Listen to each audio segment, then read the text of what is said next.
For the sake of love, I hadn't asked for a single penny of the traditional bride price. Instead, I brought everything I owned into my marriage with Ethan, dedicating myself wholeheartedly to building our life together.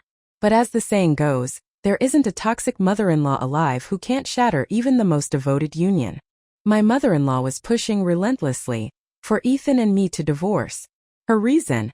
My refusal to simply hand over one of the 2 apartments I was inheriting from my family's property redevelopment to my brother-in-law, Kevin. It all blew up during dinner. I was still at the stove stir-frying the last dish when my mother-in-law ushered Kevin and his wife, Linda, to start eating without me. Ethan, bless his heart, noticed. Just finish that dish, Eleanor, then come eat quickly, he urged, worried they wouldn't leave me even a scrap of the roast goose he'd brought home. It wouldn't have been the first time. I finished the vegetables, carried the steaming plate to the table, and had just sat down, my chopsticks poised, when my mother-in-law launched her attack. Eleanor, she began, her tone deceptively casual, those 2 new apartments you're getting, whose names are you planning to register them under? Mine, of course. The words slipped out before I could even think. The original property was an old house my parents had left me, situated in a quiet suburban area.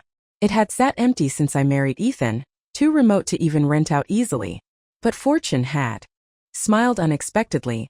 Developers had bought up the land for a new residential project, and my old house entitled me to 2 brand new apartments in the development, complete with access to the planned school district. I was just about to sign the final papers. How can you put them in your name? My mother-in-law exclaimed, aghast. Why can't I put them in my name? I was completely bewildered. It was my property, inherited before the marriage. Why on earth shouldn't the replacement properties be registered under my name? If they're in your name, doesn't that make Ethan look like he married into your family? She retorted, displeasure etched on her face. Mom, that has nothing to do with whose name is on the deed, I explained, managing a disbelieving laugh. Yeah, Mom, Ethan chimed in tentatively. It doesn't matter whose name it is. We're all family. How can it not matter? She shot back, her voice rising. Let's be clear here. You married into our Gu family, Eleanor. Ethan didn't marry into yours. Naturally, the property should be under the head of the household's name, Ethan's name. It makes no sense for them to be in yours. Her logic was bafflingly self-serving. But the original house came from my parents. And did you or did you not marry into our Gu family? Since you did, those apartments are essentially your dowry. The larger one should be in Ethan's name and the smaller one, put it in Kevin's name. She stated it as if issuing a royal decree, already dividing my inheritance.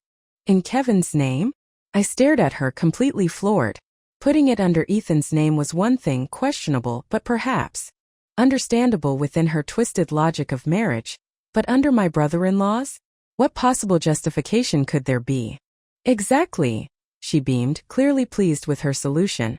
You 2 won't live in both anyway. Giving one to Kevin is perfect. In a couple of years, little Jake will need to start kindergarten.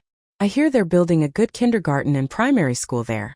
Then Jake can come to the city for his education. Her eyes shone with pride as she mentioned her grandson. The unspoken accusation hung heavy in the air. I, the elder daughter-in-law, had been married for 3 years and hadn't even produced an heir for the Gu family, while Jake was her precious lineage. The properties will not be registered under anyone else's name, I stated firmly, my voice low but resolute. I tolerated her blatant favoritism towards Kevin's family for years, turning a blind eye as she pilfered things from our home to give to them, telling myself it was family, not worth fighting over. But this crossed a line I wouldn't allow. Eleanor, what is that supposed to mean? My mother-in-law slammed her hand on the table, rising to her feet, her voice escalating into a shrill rebuke. Since when do you get to make the decisions in this house? I may not get to make decisions for this house, I countered, meeting her glare, but I damn well get to make decisions about my own property. Linda's expression shifted. Seeing my unwavering stance, she realized bullying wouldn't work this time and switched tactics, adopting a falsely sweet tone. Sister-in-law, it's not like we want your apartment. We were just thinking, maybe we could register Jake's residency under your property's address? That way, he could attend the public kindergarten here in the city. Once he's enrolled, we can change the name back to yours. How about that? My properties will not be registered under anyone else's name, I repeated, unmoved. Why are you being so stubborn? My mother-in-law snapped, growing frantic. We just said we only need the address for residency. We're not trying to steal your apartment. I remained silent, my position unchanged. Once that deed was in Kevin's name, I knew I'd never see it again. I'd seen enough of their family's character to know exactly how trustworthy they were. My gaze flickered towards Jake, her precious grandson. He bore absolutely no resemblance to Kevin. Whispers had circulated in their old village, rumors I dismissed as irrelevant gossip. But now she wanted me to sign over my property, my parents' legacy, for the education of a child who, frankly, likely had no biological connection to me whatsoever. The audacity was breathtaking. Mom, if Eleanor doesn't want to, just let it go. Ethan finally intervened, seeing the deadlock. Ethan, are you trying to kill me with anger? His mother rounded on him, fury blazing in her eyes. Your wife is being unreasonable, and you're siding with her. Jake is your nephew, the only male heir of our Gu family. If you, his uncle, don't help secure his schooling, I swear I'll never forgive you. It would be great if Jake could attend school here, I interjected, defending Ethan. But that's Kevin's responsibility, not Ethan's. It depends on Kevin's own ability. Ethan had been caught in the crossfire between his mother and me for 3 long years. I knew how difficult it was for him. He was my husband, I would protect him. Since when do you have a say in Gu family matters? Seeing our united front, my mother-in-law abandoned all pretense of reason and launched into a full-blown tirade, complete with tears and accusations. Mom! Ethan tried to interrupt, appalled. Oh, I can't live like this, she wailed dramatically. My husband died young, I raised you 2 boys all by myself, scraping by. I hoped you'd be filial when you grew up and made something of yourselves. But you ungrateful son. Not only are you unfilial, but you're teaming up with your wife to bully your poor old mother. I might as well be dead. Heaven is watching, Ethan. You treat your own mother like this, you'll face retribution.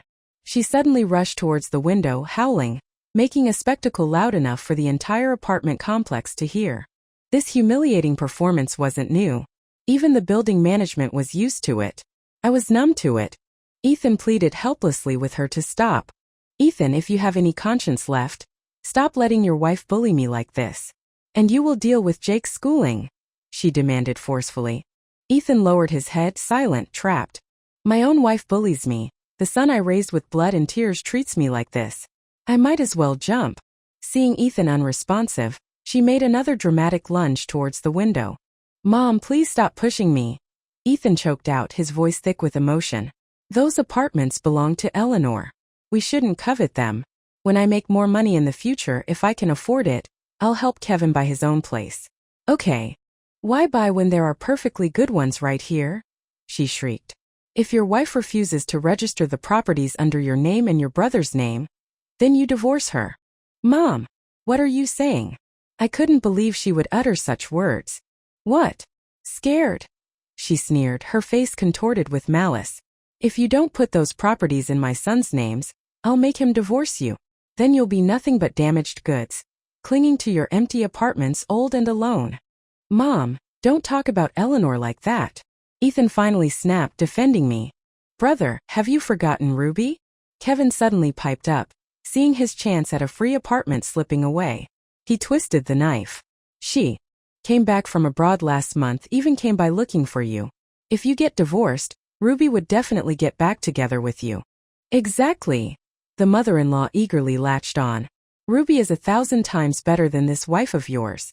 If this shrew hadn't shamelessly latched onto you back then, you would have waited for Ruby instead of marrying this jinx.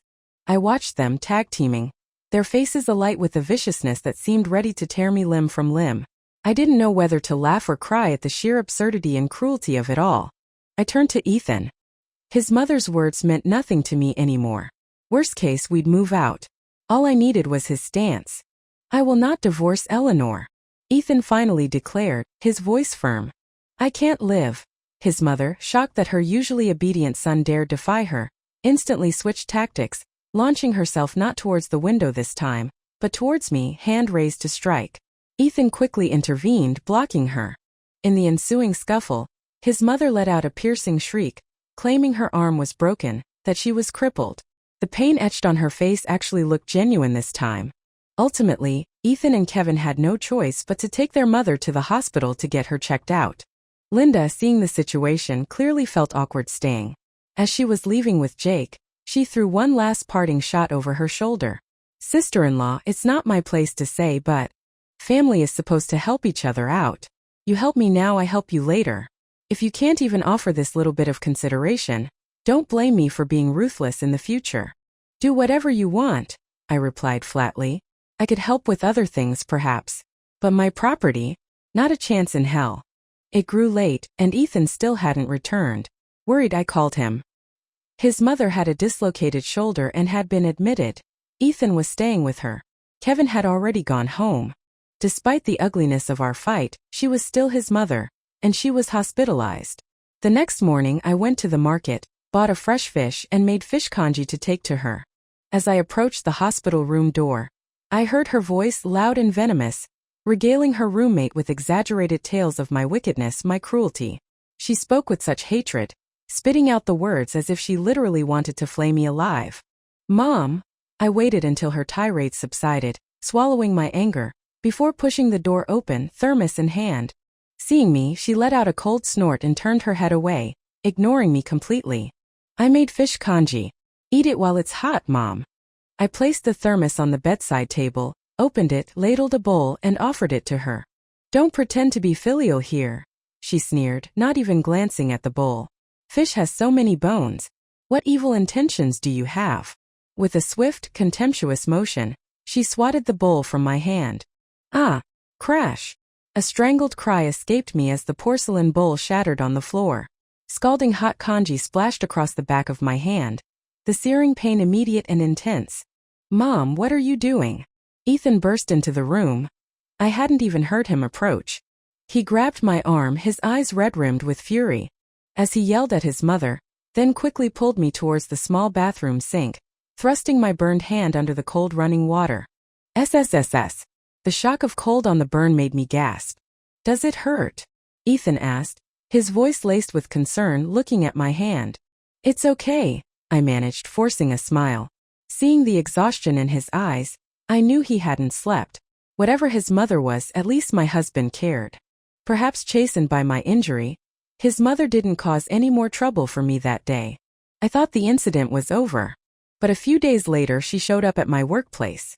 Unannounced, she stormed into the office, launching into a loud public tirade spewing vile accusations. She called me promiscuous, immoral, claimed I had a chaotic private life, and demanded my boss fire me immediately. The sheer humiliation and stress of her meltdown left me utterly drained, on the verge of breaking. Thankfully, my colleagues knew my character, and my boss didn't take her seriously enough to fire me. After work, I dragged myself home exhausted and made dinner waiting for Ethan. I needed to tell him what had happened, but by nearly 8 p.m. he still wasn't back. I called him, only to find out he'd gone to his mother's place after work. Already simmering with frustration, this news ignited a fresh wave of anger. I hung up abruptly, slumped onto the dining table, and burst into tears, sobbing uncontrollably. Ethan returned not long after, explaining that his mom hadn't been feeling well, so he'd gone to check on her. I looked up at him, tears streaming down my face, a profound weariness settling in my heart. "Ethan," I asked quietly the question, tasting like ash in my mouth, "if your mother and I were both drowning, and you could only save one of us, who would you choose?"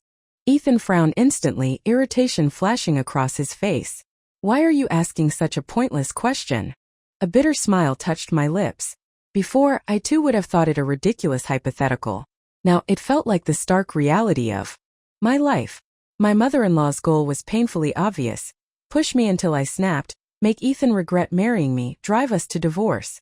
"Your mother came to my office this afternoon," I said flatly, caused a huge scene, told everyone I sleep around, demanded my boss fire me and uphold her justice. Ethan stared at me, stunned. "Are you serious? Or are you joking? What do you think?" I shot back, exasperated. "Mom said she went to visit you this afternoon out of kindness, and you threw her out. When does your mother not twist the truth?" I asked, the bitterness deepening. Ethan was silent for a long moment before finally speaking. "Eleanor, my mom. She's getting older. Her personality has become difficult. Just try not to hold it against her. Ha! Endure again? Just days ago I'd felt Ethan was on my side. Now, not so much. Maybe he loved me, but faced with the crushing weight of filial piety, my worth seemed less than dust. Ethan, every single time you tell me to endure, don't you realize it's precisely because I keep enduring that? Your mother keeps pushing, taking more and more ground. My heart sank stone by heavy stone. Tears welled up again, unstoppable. Then what do you want me to do? Ethan's voice rose, frayed with exhaustion from this endless conflict. She's my mother. She raised me. I can't just hit her, curse her, abandon her, can I? The familiar gentleness was gone, replaced by weary frustration. So, right now, if you had to choose between me and your mother, who would it be? I pressed the question again relentlessly, knowing the likely answer but still foolishly hoping for a miracle. Eleanor, don't force me. Mom is being unreasonable. Are you going to be unreasonable too? Me unreasonable? Ha! Looking at Ethan, he felt like a stranger. A wave of self-pity and profound sadness washed over me. How little I valued myself enduring this for so long. Later, Ethan promised me he wouldn't let his mother harass me again. I didn't say anything more, just felt numb. Less than a week after his promise, disaster struck again. My company had scheduled a business trip for me and a colleague. I left early in the morning with my suitcase, heading for the train station. However, the client unexpectedly changed plans, cutting the trip short. We returned the same day.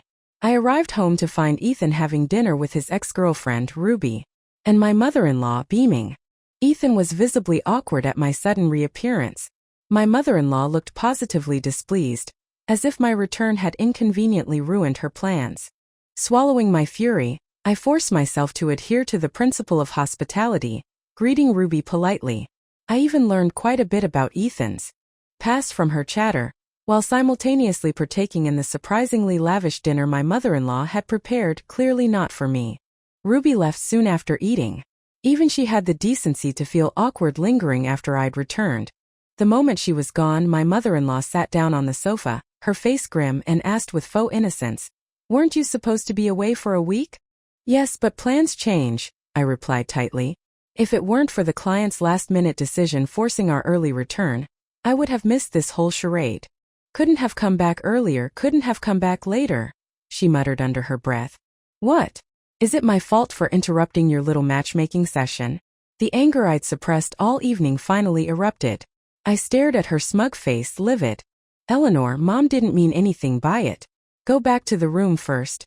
Ethan quickly intervened, trying to de-escalate. "And the brand new sheets on the bed? The fact that our wedding photos have been put away? What does that mean?" I rounded on Ethan, demanding answers. "I changed them." "So what?" his mother declared defiantly before he could speak. "If you hadn't come back, Ethan and Ruby might have reconciled by now. Ruby said if Ethan is willing to take her back, she'll be with him." She wore an expression of triumphant justification, practically preening. "Mom, what nonsense are you talking?" Ethan protested, flustered. Seeing his reaction, I guessed this whole setup was once again his mother's doing. "I'm doing this for your own good," she insisted, unrepentant, turning her venom back on me. "Stop shamelessly clinging to my son. Divorce him already, stop holding him back." "Mom, the only reason I don't fight back is because you're elderly and my elder. It's not because I don't have a temper," I retorted, my voice dangerously cold. "Don't make it sound so noble. Deep down you probably wish I'd drop dead soon. You and Ethan were never suited. Married 3 years and not even a child to show for it. Just let my Ethan go. You saw tonight how perfect Ruby and Ethan are together." She continued, pouring fuel on the fire. "Mom, stop talking nonsense," Ethan pleaded, frantic, unable to control his mother. He resorted to pushing me into the bedroom, closing the door behind us. "Eleanor, don't misunderstand," he explained desperately. "I only found out we had a guest when I got home from work." "You didn't invite her?" I stared at him, searching his face. "Why would I invite Ruby? We haven't been in contact for years. Mom said she ran into her this afternoon and invited her over." Ethan denied vehemently. I didn't speak.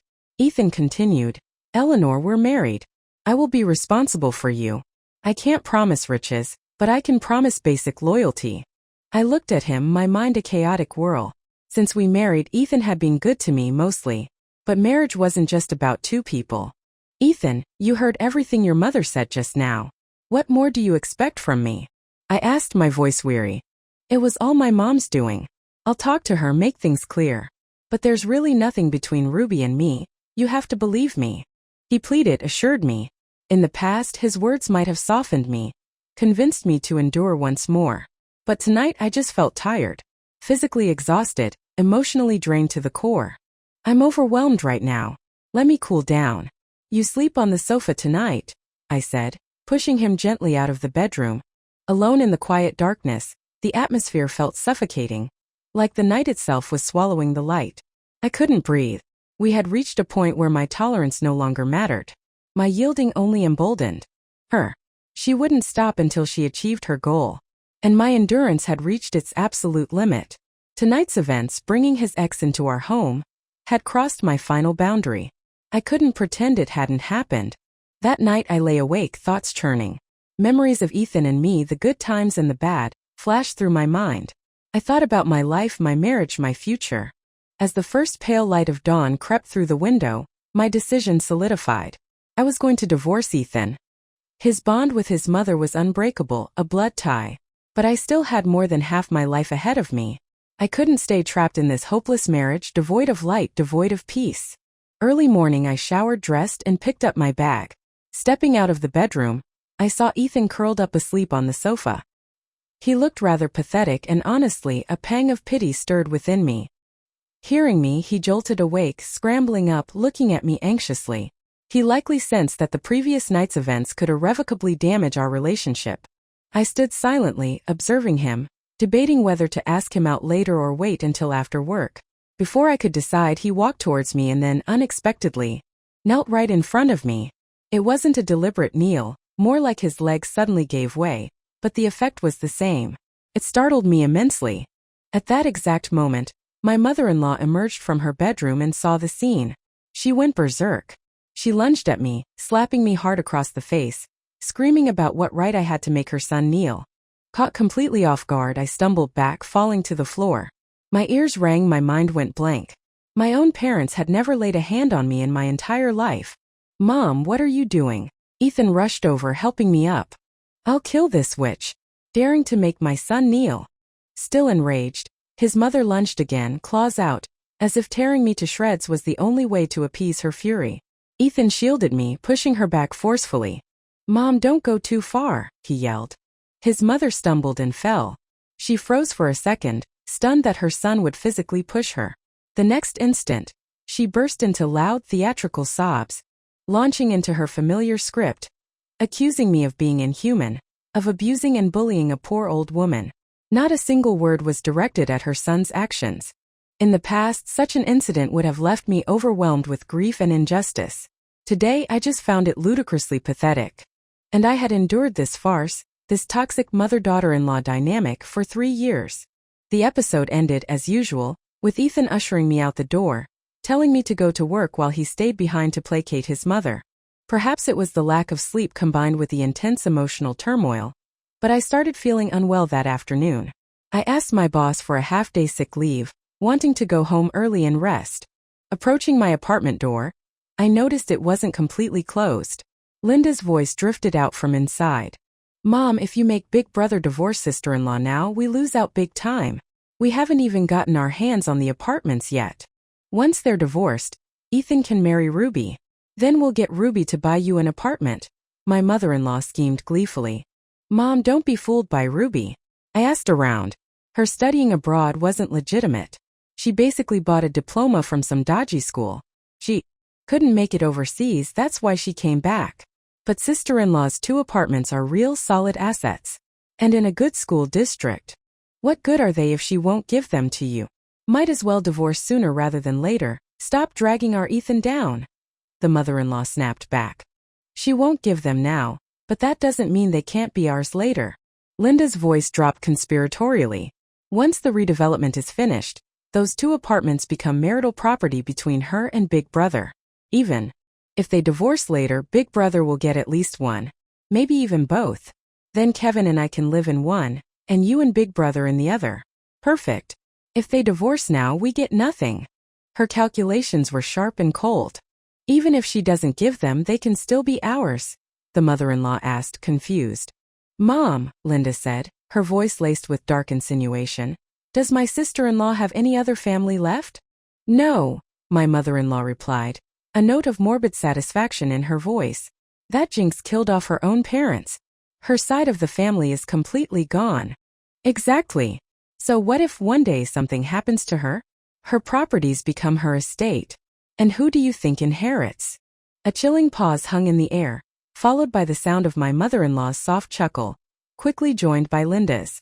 Standing frozen on the landing, I had only intended to overhear what nasty things they were saying about me. But hearing this, my body began to shake uncontrollably. An urge surged through me to burst in to scream at them, curse them for their vile plotting. But just as my hand reached for the door handle, ready for battle, a cold wave of clarity washed over me. Rushing in would be foolish. What if, in the ensuing chaos, something did happen to me? Linda's sickening fantasy would become reality. Even if nothing physical occurred, a direct confrontation leading to immediate divorce would still benefit them. No, I couldn't let it end like this. They wanted me dead? I would ensure they ended up in a situation far worse than death. Utterly ruined, trapped, and miserable. With newfound resolve, I turned and walked silently back down the stairs. Back at the office, after careful consideration, I went to the general manager's office, Mr. Harrison's office, and requested a transfer to the sales department. My current role in operations management was stable, no overtime, but the salary was fixed. Sales was unpredictable, often demanding long hours, but with uncapped earning potential based on effort. The average sales salary in our company was significantly higher than mine, with top performers earning even more. Mr. Harrison had previously mentioned he saw sales potential in me and suggested a transfer. But back then I was focused on starting a family, avoiding overtime, so I declined. Now, with my marriage crumbling, I needed to secure my own future. Earning more money, improving myself, that was the priority. Transferring to sales was the first step. Simultaneously, I began phase 1 of my counterplan. They say to strike a snake, you aim for the vital point 7 inches below the head. My mother-in-law's weak spot, her most cherished concern, was Kevin's family. So I would make their lives unbearable. Since they were plotting against my life to get my property, I would ensure they not only failed to get the apartments but ended up in a living hell. My years of tolerance, of prioritizing harmony, weren't due to weakness. They stemmed from a deep yearning for a warm, stable family. A belief in harmony breeds prosperity. How naive I had been. But thankfully it wasn't too late to change course. Near the end of the workday, I deliberately called Ethan. I told him I'd misunderstood him the previous night, that I truly wanted to spend my life with him, and therefore I needed to work hard to improve my image in his mother's eyes. I said I planned to buy some nice food she liked, go home, apologize sincerely, and asked him to come home early too to put in a good word for me. Ethan was overjoyed, agreeing immediately without hesitation. After work, I bought a selection of braised delicacies I knew his mother loved. Then I went to a jeweler and bought a solid gold bracelet. Significant expense. You have to spend money to make money, or in this case spend gold to ensnare the wolf. This was a calculated investment. Once I reached our apartment complex, I called Ethan first to confirm he was home before going upstairs. This was crucial to prevent an immediate confrontation with his mother before I could even begin my performance. Entering the apartment, regardless of the expression on her face, I launched into a heartfelt apology. I presented the food, then the gold bracelet. Finally, her stern features softened. She smugly declared it was good, that I finally understood her good intentions. Phase 1 successful. Listening to Linda, they wouldn't push for divorce until they believed they had secured the property. My offerings of gold and food had laid the foundation for gaining her temporary trust. Over the next month I doubled down, playing the role of the perfect daughter-in-law. Whenever she came to stay, I served lavish meals, fish and meat dishes galore, and didn't let her lift a finger with housework. In the evenings I took her shopping, bought her clothes, shoes, treats, treating her like royalty. Ethan, delighted by the apparent harmony between us, remained completely oblivious to the larger game I was playing. Finally, when the time felt right, I took my mother-in-law shopping one evening, as had become routine. I deliberately steered her past a sales office for a new apartment building development and stopped, sighing wistfully. Wow, this place looks really upscale. If only we could afford an apartment here. She glanced at it, snorted derisively. You don't even have the money. Dreaming of buying property. Ignoring her jibe, I continued, pointing. Mom, look at that banner. Does it say starting from $9,999 per square meter? And ready for handover by year-end. Pre-completion sale. This area usually costs at least $20,000 per square meter. And look, there's an experimental primary school nearby, the best one in the city, a new campus. This is prime school district property. Let's just go inside and take a look. It doesn't cost anything. Eventually, my feigned enthusiasm wore her down, and she followed me into the sales office. While looking at the model layout, I acted extremely eager to buy, quickly attracting a salesperson. I peppered the salesperson with questions I knew my mother-in-law would care about. Is it really only $9,999? Really ready by year-end? Can we get a mortgage? Every question was carefully crafted, ostensibly for my own information, but truly for her benefit. Finally, I dropped the most crucial question. We don't have enough for the full down payment right now. Is there any way we could still buy? I asked this because I had already researched this specific development thoroughly. In our third-tier, almost fourth-tier city, these commercial residential hybrid properties were significantly cheaper than standard residential ones, almost half the price. Additionally, due to the sluggish real estate market, the developer was offering a promotional installment down payment plan to boost sales.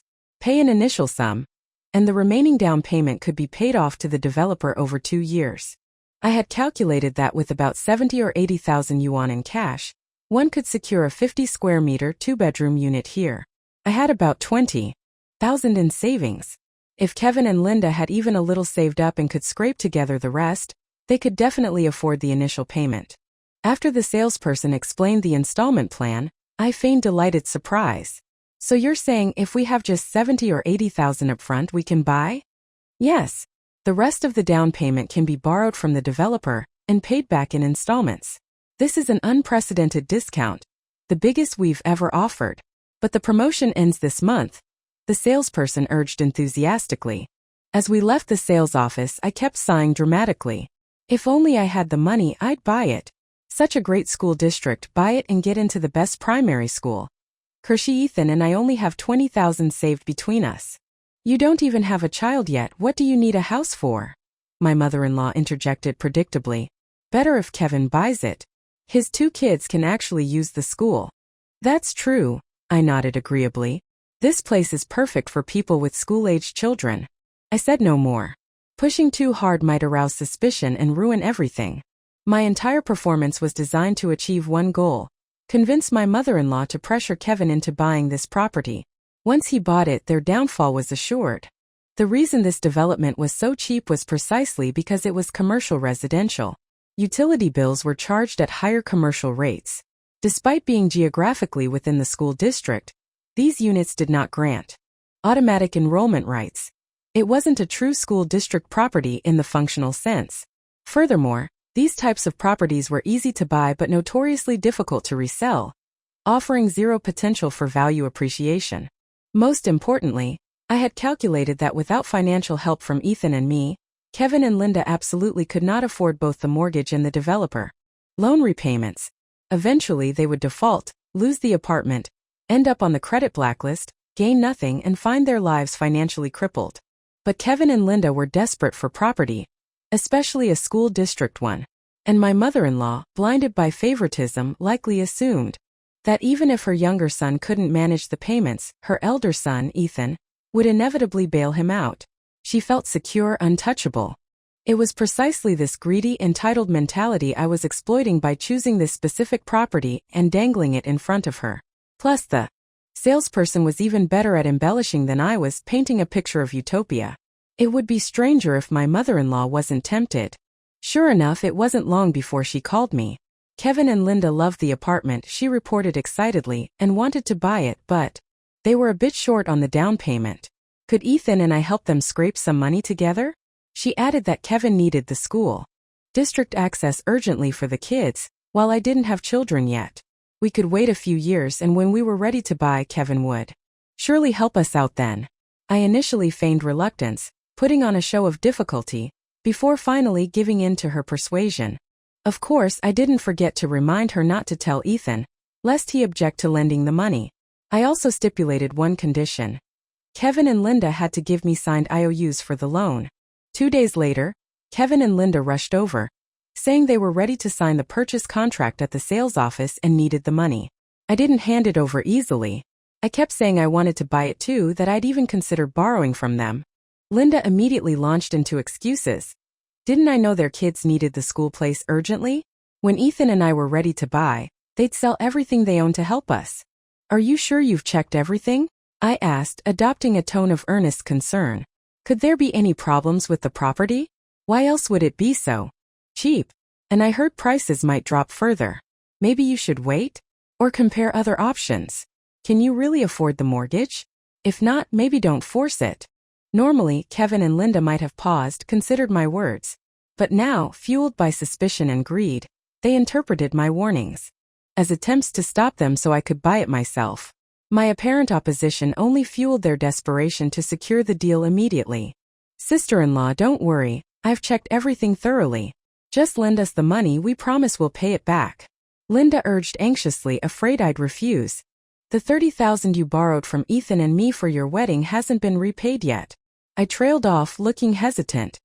Of course, I'm not trying to bring that up now. Sister-in-law. How about this? Linda glanced quickly at Kevin, then back at me. We'll include that $30,000 in the you too. We'll pay it all back together. Now you can rest assured, right? I turned to look at Kevin. He immediately nodded vigorously. Yes, yes. We'll pay it all back together. Don't worry, sister-in-law. Okay, I sighed, finally relenting. Write me an IOU with a 2-year repayment term. Since we're family, I won't charge interest. After all, Ethan and I don't have kids yet. Jake is the only heir for the Gu family. He deserves a good education. My words dripped with false magnanimity. They wrote 2 separate IOUs, one for the $20,000 I was lending now, one for the previous $30,000 from their wedding, both signed and fingerprinted by husband and wife. Then I accompanied them to the sales office. Only when they were actually handing over the money did I transfer the $20,000 to Kevin's account, carefully adding loan in the transaction notes. Naturally, I had discreetly recorded the entire conversation where I lent the money and voiced my concerns about the property. Just in case. About me lending you this money for the apartment, I instructed them as we left the sales office. Don't tell Ethan yet. He really wants to buy a place too. If he finds out I lent our savings to you, we definitely won't be able to buy for a while. He'll be upset and blame me. Okay, thanks, sister-in-law. We won't tell Big Brother. Kevin promised readily. Yeah, don't worry, sister-in-law. Linda added. I knew exactly what they were thinking. They borrowed the money with no intention of ever paying it back, so of course they wouldn't advertise it. They had no idea that with their signed IOUs, even if I couldn't recover the cash, I could still make their lives extremely difficult. Less than 2 weeks later, I heard from my mother-in-law that Kevin and Linda had completed all the purchase procedures. Since it was a pre-completion property, the bank quickly approved their mortgage, with the first payment due next month. Hearing this news, I knew my revenge was halfway complete. That evening, I deliberately came home late. When I arrived, Ethan asked with concern why I was so late. I told him I was feeling down, just needed to walk around. Then I casually brought up my intention to start saving seriously for our own place. The resettlement apartments were still uncertain, and renting wasn't a long-term solution. Ethan immediately agreed, saying he'd follow my lead. I explained my plan. Save aggressively to buy our own place before the resettlement apartments were ready. That way, our first purchase would qualify as a first home. Later, when the inherited apartments were handed over, we could rent them out to cover our mortgage. We'd end up with 3 properties without sacrificing our current living standard. Ethan nodded enthusiastically, completely on board. Striking while the iron was hot, I proposed mandatory savings. He should give me his entire salary each month, minus essential personal expenses. I deposit it securely. This would prevent him from spending frivolously and give him an easy excuse if anyone, Reed, his mother or brother, asked to borrow money. He could honestly say his wife managed the finances. I of course would contribute my own savings too. Bit by bit, we could reach our down payment goal faster. Ethan readily agreed. He knew perfectly well that if I didn't manage his money, it would inevitably be frittered away by his mother and brother. Saving for our future, our home, made perfect sense to him. He handed over his salary card. As agreed, I gave him 2,000 yuan monthly allowance, sent 500 to his mother, and covered rent and other necessary expenses separately. What remained wasn't much, but it was better than nothing. Furthermore, my transfer to sales was proving successful. My hard work was paying off. My commission had increased my salary by over 1,000 this month, and I expected it to double next month. Naturally, I kept this information from Ethan and his mother. It wasn't necessary for them to know. Then came a pivotal moment for Ethan's career. His boss wanted to send him to supervise technology implementation at their factory in Shenzhen. The offer came with double the salary but required signing a 3-year contract. He was tempted but worried I'd object, since I'd previously given up a head office transfer opportunity because he opposed it. He came home to discuss it with me. Internally, I rejoiced. This was a godsend. Outwardly, I expressed reservations. In principle, I don't agree with couples living apart, Ethan. Could affect our relationship. But I paused thoughtfully, thinking about our future. The increased salary means we can save for our down payment much faster. Plus, my company is also planning to open a branch in Shenzhen. I can try to apply for a transfer there. Then we can be together again. Ethan's face lit up. He was thrilled. The next day, he accepted the Shenzhen assignment. His mother, upon learning the news later, was furious. Why move so far away? Big city expenses were high. He wouldn't save anything. Better to stay home. I understood her real objection. Her elder son moving away meant less leverage, less easy access to our resources for Kevin's family. I patiently reasoned with her. 3 years would pass quickly. I was still here for now. If she needed anything, she could call me. Ethan chimed in, explaining he'd live in the factory dorm, minimizing expenses, allowing them to save more for their future home, and to be more filial to her later. When she still wouldn't budge, he played his trump card. He'd already signed the contract. Backing out now meant paying a huge penalty fee. Unhappy but cornered, his mother retreated, muttering curses under her breath. With Ethan gone to Shenzhen, I threw myself into my sales job while keeping a close eye on the preparations for my company's Shenzhen branch. I spoke to Mr. Harrison early on about my desire to transfer, explaining my husband was already working there. Understanding my situation, he promised to prioritize my application.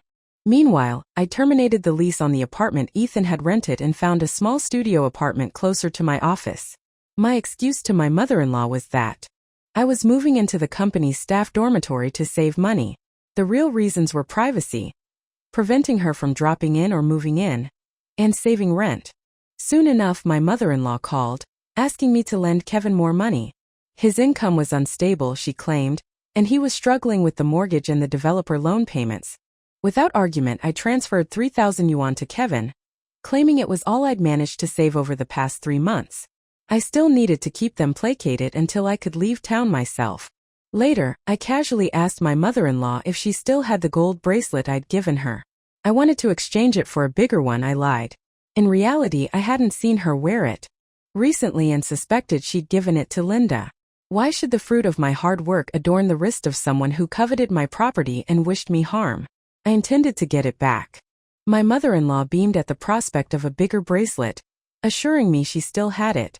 I told her to bring it to me that weekend, and I'd order her a new solid gold one. That weekend, she delivered the bracelet.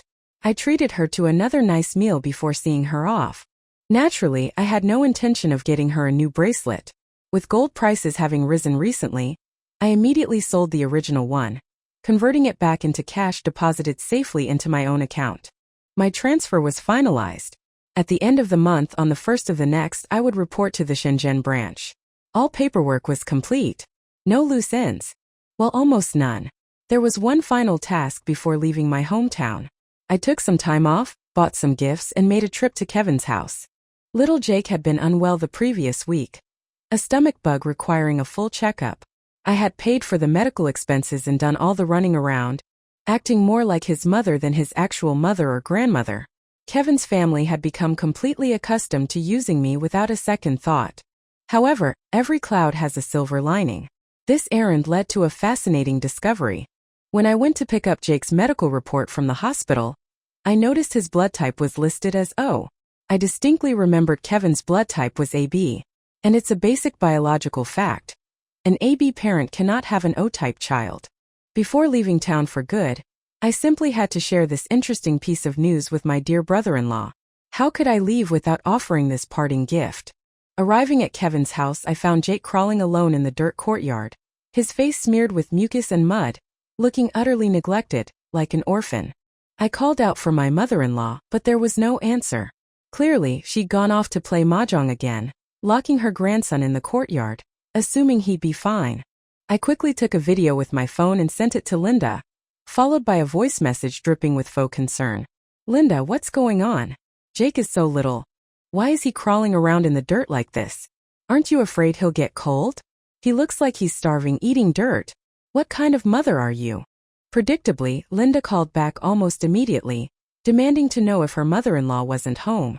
I told her I'd brought some things for the baby, found the gate locked. No one answered my calls and just saw my little nephew crawling in the yard.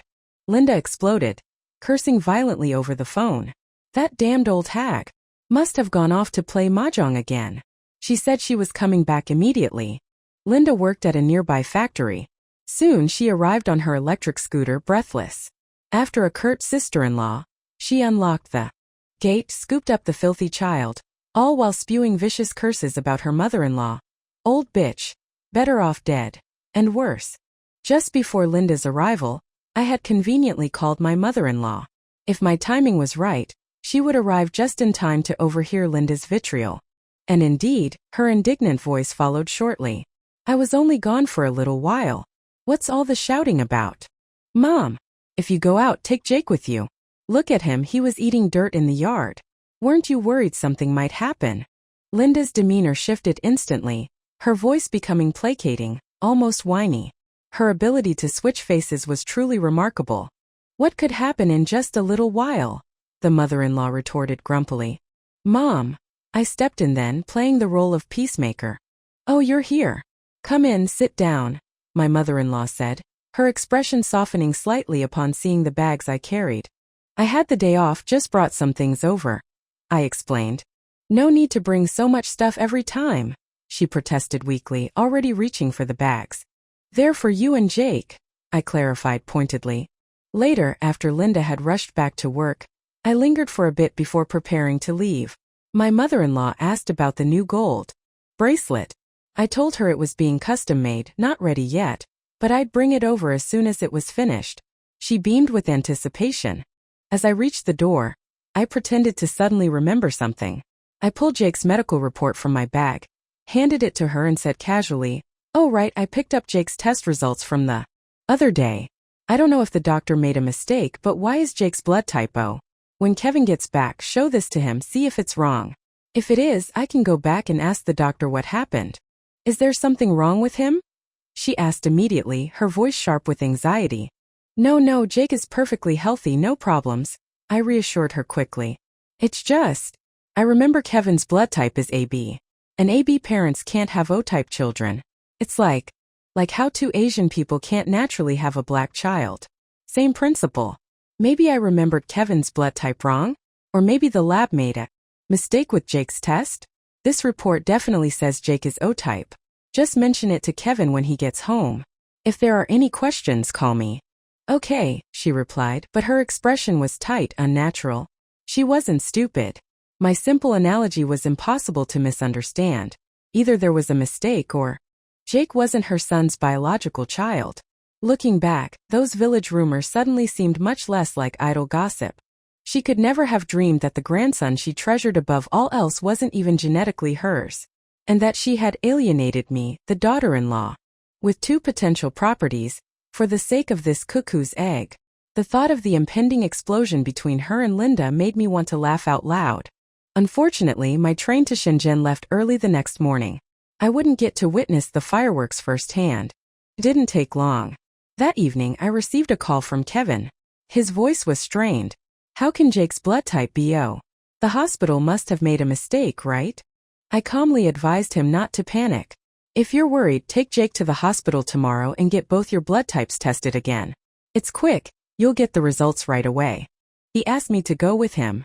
I declined. using the excuse of my imminent business trip. The fact that Kevin called confirmed his mother had shown him the report. He hadn't gone to college, but he'd finished high school. He would know basic biology, the rules of blood type inheritance. Even if unsure, a quick phone search would confirm. AB parents cannot produce an O child. Seeing that O on the report, he knew exactly what it implied. The next morning, after a leisurely, satisfying breakfast, I headed to the train station, leaving my hometown and its toxic inhabitants behind to embark on a new chapter. As for my mother-in-law and Kevin's family, let the disasters pile up. Arriving in Shenzhen, I went straight to the address Ethan had given me. When he saw me standing there, he froze, staring, disbelief warring with dawning joy.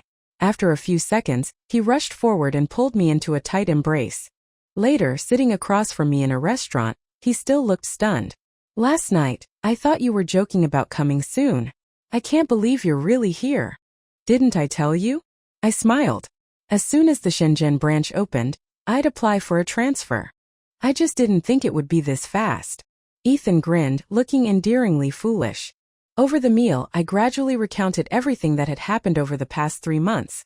Kevin ignoring my warnings and buying the doomed apartment, his mother pressuring me for the down payment, the discovery about Jake's blood type. Ethan listened, his expression shifting from disbelief to shock, then to horrified anger. "Ethan, I just couldn't take it anymore." I finally choked out, tears welling up. "Eleanor," he said, his voice thick with guilt, "you never told me any of this. I had no idea you were suffering so much back home. My mother, my brother, they went too far. We haven't even bought our own place yet, and they forced you to give them money for Kevin's." "You were here in Shenzhen," I replied softly. "I didn't want to worry you." Just then Ethan's phone rang. It was his mother. Her voice, shrill even through the phone, screeched accusations and curses at Linda, calling her a cheating whore, revealing that Jake wasn't their bloodline. Interspersed were sounds of violence. Kevin shouting, hitting, and Linda's hysterical crying. I watched Ethan's face harden. After listening for a moment, he simply said, "Mom, what? I can't hear you, the signal's bad here." And then he hung up. I stared at him, momentarily stunned by his decisive action. "Are you sure? Just hanging up like that is okay?" I asked tentatively. "I'm in Shenzhen now, Eleanor," he said firmly. "I can't manage things back there. Besides, this is my brother's mess. Let him clean it up himself. It's not our place to interfere." For the first time, I saw a streak of unexpected resolve, even bravery, in Ethan. Later, we heard fragmented news from back home. Kevin and Linda's marriage imploded in a storm of bitter accusations and physical fights. His mother stopped babysitting Jake altogether, instead badmouthing Linda to anyone who would listen, calling her damaged goods. Eventually, unable to keep up with the mortgage and the developer loan payments, Kevin and Linda were sued. They ended up on the credit blacklist. Their dream apartment repossessed and auctioned off to cover their debts. Initially, his mother called Ethan constantly, weeping, begging him to help his brother financially. Ethan refused point-blank. This wasn't a matter of a few thousand, it was tens, maybe hundreds of thousands. He didn't have that kind of money. In the past, her dramatic wailing would wear him down. But now, geographically distant, shielded by the phone line, he found the strength to say no. Eventually, he simply stopped answering calls from home. As for me, I had changed my phone number long ago. Secure in my new job in Shenzhen, I was beyond their reach. Frankly, the news of their misfortune brought me a grim sense of satisfaction. Let them suffer. Whatever my mother-in-law might say about me to Ethan now, I genuinely didn't care. I had reached a point of clarity. If Ethan and I could make it work, we would. If not, we'd separate. Having faced the worst and come through it, the fear was gone. Paradoxically, without the constant pressure and emotional blackmail, our relationship began to heal, growing stronger. Ethan now trusted me implicitly, handing over his salary for me to manage, except for his basic expenses. My sales career in Shenzhen flourished. I believed that working together, Ethan and I could soon save enough for our own down payment, build a good life here. Even if buying property took time, we could wait for the resettlement apartments. Our life finally had forward momentum, a sense of hope. Each day felt better than the last. As for the others, let them self-destruct. It was no longer my problem.